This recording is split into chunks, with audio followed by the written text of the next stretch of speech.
নমস্কার, অ্যাস্ট্রোলজার জয় শাস্ত্রী তারা মায়ের রাতুল চরণে কোটি কোটি প্রণাম জানিয়ে আজকের অনুষ্ঠান শুরু করছি।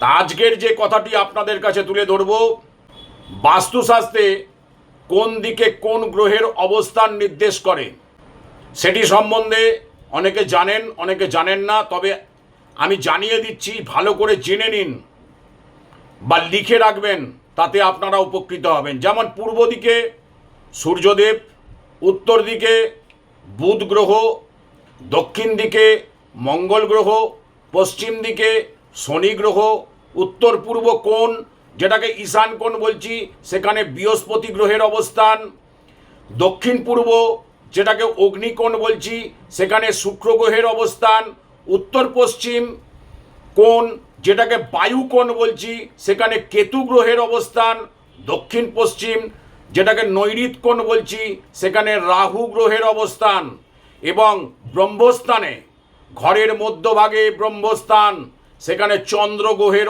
অবস্থান। প্রত্যেকে এই জায়গাগুলোকে জেনে নিন, না জানা থাকলে লিখে নিন এবং প্রচুর পরিমাণে মানুষের কাছে শেয়ার করুন। আপনারা উপকৃত হবেন, যাদেরকে শেয়ার করবেন তারা উপকৃত হবে। জয় মা তারা কৃপা হিকে বলাম, জয় গুরু বামদেব কৃপা হিকে বলাম। নমস্কার।